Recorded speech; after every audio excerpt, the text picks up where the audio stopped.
My name is Johannes. I'm 7 years old, and I have a disease. What does your disease do to you? Makes me go sick. And I'm not feeling good sometimes. And a lot of things I'm not doing a lot. And what does your mommy do for you to help you? My mommy makes me feel better. How? So Tell me some of the things that she does to make you feel better. Helping me, taking care of me. Those are the two things my mom helps me. Do you not feel well right now? Yes. How do you feel right now? Feeling good. Like what? Explain it to me. Like my back, on my spine. Do you feel tired? I just want to lay down and watch TV. It's just not feeling good. I can't. You can't do this interview? I can't. No. Johannes was born in February of 2010. At that time, it was just me and my daughter Sultira, who was 6 years old at the time. For the first part of Johannes' life, it was just the three of us, and of course my parents, who were and still are very active grandparents and have been a very prominent part of our lives. I permanently separated from my children's biological father when Johannes was just a baby. There's been no interaction since the separation with their biological father. Tell me about Johannes as a baby. He was extremely happy and active and very fearless. Even as a baby, he was barely walking. We took him to the beach and he went trying to run out into the ocean. Loved to dance, always moving and dancing, and extremely happy. And I remember getting to hold my brother for the first time, and he was so small. He was very small. How old were you? I think I was 6 or 7 years old. Do you still hold your brother like that? No, And why is that? because he's too big now. Well, when he was younger, we used to go fishing, and he loves to dig for worms. We did quite a bit, as the little kids do, growing up with their grandfather. We would swim a lot in the pool, and he would love to dance and play with me outside. Johannes was a very happy baby, very active, certainly not shy. He loved music, loved to dance, he loved the beach, and he loved people. When Johannes was 3, I met my husband Swan. Swan is a musician, and him and Johannes instantly bonded. One day, Johannes called him Daddy out of the blue, and Swan has been Daddy ever since. Tell me about the spirit of Johannes. Oh, very, very spiritual young boy. Believes in God and loves the Lord with all his heart, and just a blessing. I think without his faith in God, this little boy would emotionally suffer more. And he knows that God makes special children, and he's definitely one of them. Johannes is a wonderful little boy. He cares about everybody else first. Very social. Loves to get involved in everything. No matter what's going on, he wants to be a part of it. Just a great kid all around. Although Johannes was extremely active growing up, there were constant trips to the ER with fevers and respiratory issues. He just seemed to be sick more than he was not. I was told it was earaches, allergies, allergic reactions, asthma. They even put him on albuterol for 4 years. He was developing rashes, mouth blisters that would go all the way down his throat, and they would bleed, making it impossible for him to eat. He was losing so much weight, he couldn't make it through a full day of school, much less a full week. Constantly sent home from the doctor with antibiotics that didn't seem to help him at all. Johannes continued to fight fevers and lethargy. but still it was being attributed to allergies and flus. So I was sent home with antibiotics over and over until a few weeks after his first hospital visit. Ohannes had developed a fever that was climbing, and again I couldn't break it. This time they attributed it to tonsils, and even though he was as sick as he was, they decided the best thing to do would be to remove his tonsils. This procedure almost killed him. I will never forget the 2 pediatric specialists standing over his lifeless, lethargic, weak little body, and they looked at me and said, "We're going to do everything that we can do for him," and I knew we were in trouble. I responded with, "I need you to do even more than everything that you can." He was awake, but incoherent, unresponsive, just lying there until they admitted him again. He spent the next 9 days fighting for his life. I know you've spent quite some time with Ohannes while he was in the hospital. How did that make you feel to see him in that condition? Well, to be honest with you, being in the service, Vietnam vet, I seen quite a bit, but I handled it. I handled it like a soldier. But when I seen my grandson, the way he was in the hospital, I was weak.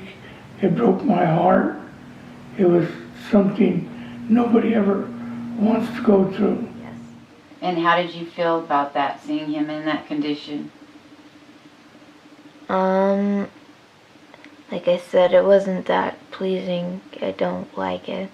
Yeah, he had like a mask on his thing. I think it was for breathing, and he had like a thing on his arm that was like taking I think the pressure, maybe. And they put a needle in him, and it was just. Were you scared? Yeah. You know, they did a lot of tests on him. They did a bone marrow test. They did every single blood test you could think of. It was just like, they even took his tonsils out, which almost killed him.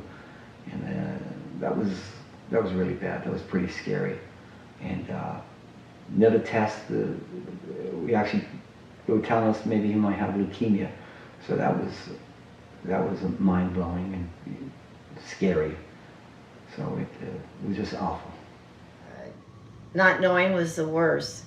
Knowing is getting into the solution. It's still very overwhelming. It's still very hard.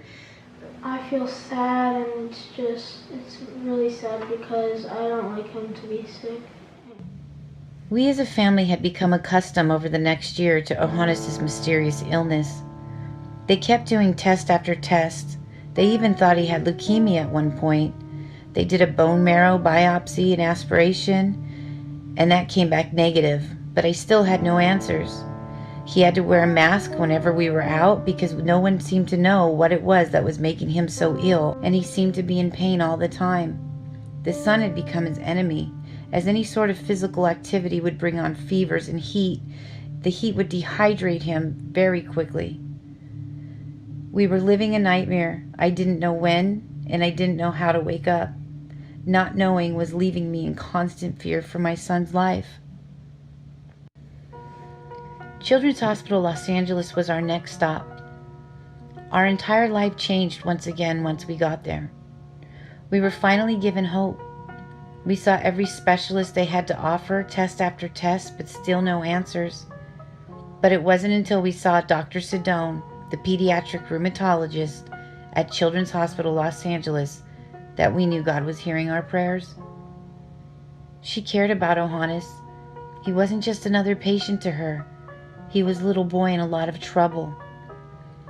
She did whatever she needed to do. She did her testing, researched his medical history. It was not long after she was able to finally give us a diagnosis.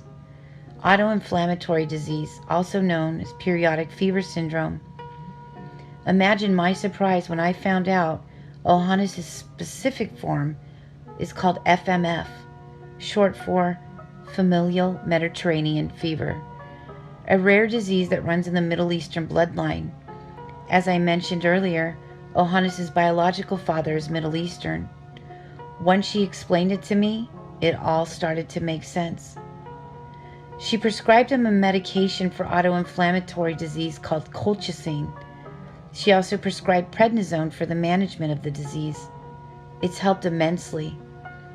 His entire little life now lies in Dr. Sedone's and God's hands, and I trust that. How did you know something was seriously wrong medically with Ohannes? Well, he started to get fever. The fever would skyrocket. It was just crazy. He would be lethargic all the time, just sleeping for about 16 hours sometimes. Just no energy. He would have back pain, joint pain, just couldn't walk. It was like having needles and pins in his legs and back, and then his eyes would actually, you could really recognize it because his eyes would get real black underneath his eyes around here. So and his stomach, you have stomach ache as well. Eating. He's a very happy child, and when he becomes unhappy, I know he's getting sick. Like he gets sick, so he'll be asleep because he's not feeling well. He gets fevers. All of a sudden he'll be playing, and then he just gets lethargic. He has like these black things around his eyes, like right here, and then he's not that, like, he sleeps a lot, and he doesn't, like, he has less energy than he did have. His eyes get very glassy, and then all of a sudden they get very dark and they start closing.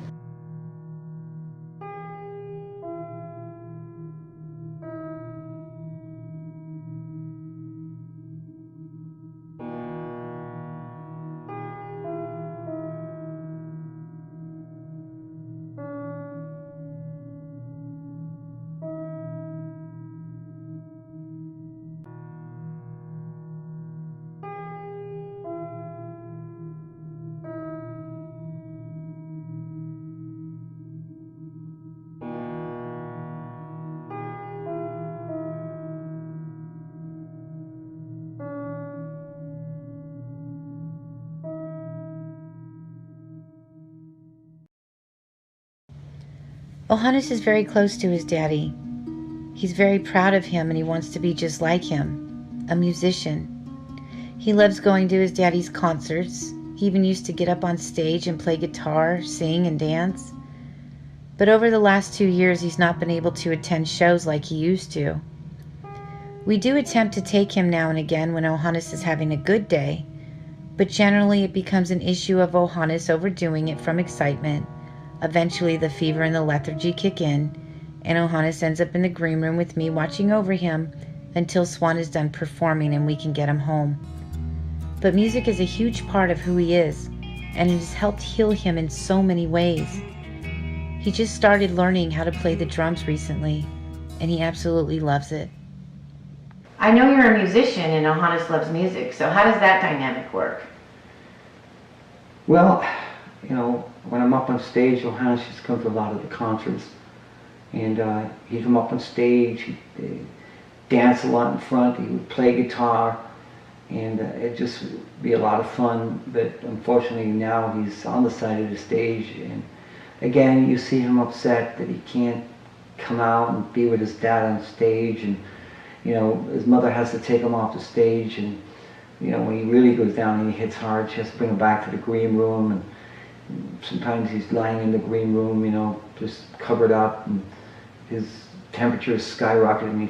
He's gone, he's out, and it's just hard to think that, we used to have all this fun on the stage, and he's there, but now I go back into the green room and I just watch this sort of lifeless child just lying there. So.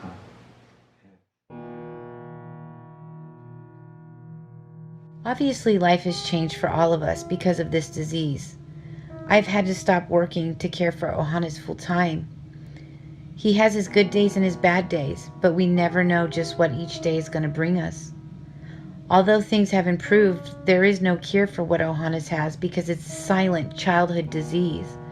There is no attention to it, therefore no funding, so there may never be a cure.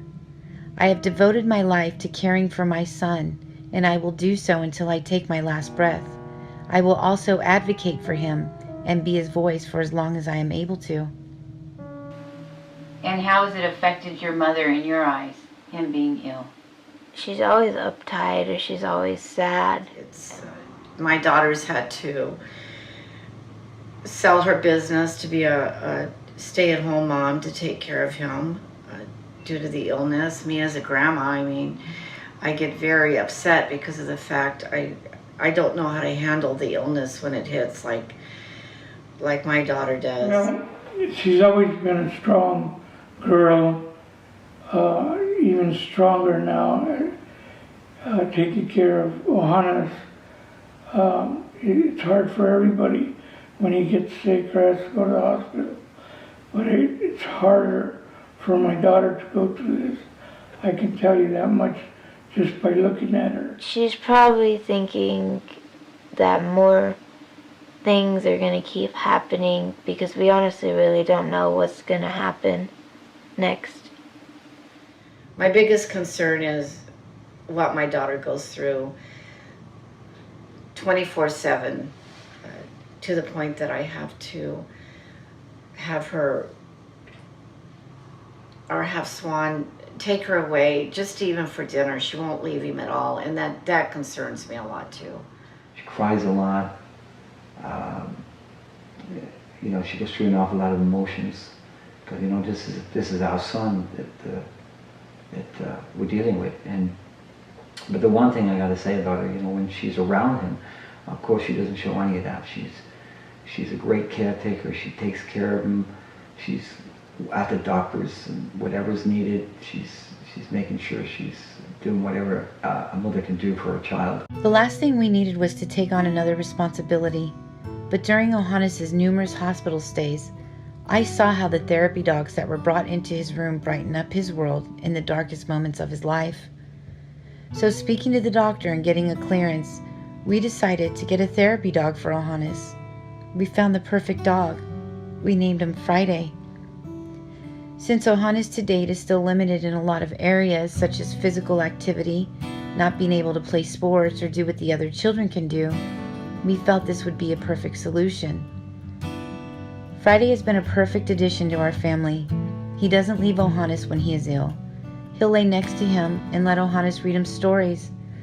When Ohanes is lethargic with fever, Friday lays right up against his face to make sure he doesn't stop breathing. He's just a great dog, an angel sent by God. He would love to dance and play with me outside. And how has that changed now that he's become ill? He can't really do that anymore because he's always up and down. He's either feeling well or he's not. Well, we usually just play video games, and then we also like to play with Friday, our dog, and that's mostly it. But now he's limited to a lot of things, so I'm just glad to visit him, see him at home, and hope he's okay. Well, with this disease, he's just not able to do what he used to be able to do. He can't really play with the children anymore, and he just can't get involved, so it's very sad to watch him. It's very heartbreaking to watch him. Do you get to play things like soccer and basketball with Ohanes? No, because he's usually sick, and it makes him even more sick when he goes outside and plays in it, and I don't want that to happen to him. It's so severe and so unexpected, and it comes so quickly, and not to mention that I don't think he knows how to handle it sometimes. Ohanes loves the beach. It's always been one of his favorite places to visit. He's always been fearless of the water and even drawn to it. He would go out there with his boogie board, no fear at all. After not being able to visit the beach in over 2 years, Ohanes recently was able to spend 2 days at the ocean. Our friend Johnny Case, who was the manager at the hotel we stayed at, was amazing at the kindness and care he took into making the trip just memorable and perfect. NFL player Ike Taylor spent some time doing a meet and greet with Ohanis and Soltira, and it was a moment that Ohanis will never forget. Ohanis has very small, reachable dreams, and visiting the beach again was one of them. He devoured every second of it, and it's a moment that he will carry with him for a long time. Today I do my best to keep it very normal for Ohanis, whatever normal is. Every day that he's able, I make him go to school. Even if it's for a few hours a day, a few days a week, that's what we do. His elementary school and the people there, his teacher Miss Boffo, Principal Miss Ratner, the 2 office ladies, both named Miss Lori, they're all angels. They're all very accommodating to Ohanis' situation. They look out for him, and I know that he's in good hands at his school. I never want Ohanis to feel handicapped or become a victim of his circumstance, so I keep him going. He is a warrior, and we tell him that every single day. He must continue to keep functioning, and when he can't, I will keep him functioning, and when I can't function, he keeps me functioning. It's who we've become. He is my child. He's my life. He is my warrior. And I don't know if my son would be alive today if it wasn't for Dr. Sedone and Children's Hospital. Autoinflammatory is the silent childhood disease. It's a rare disease that has no attention, therefore very limited funding, which means it's almost impossible to find a cure. So in the meantime, we have to look towards other lifelong options for Ohanis.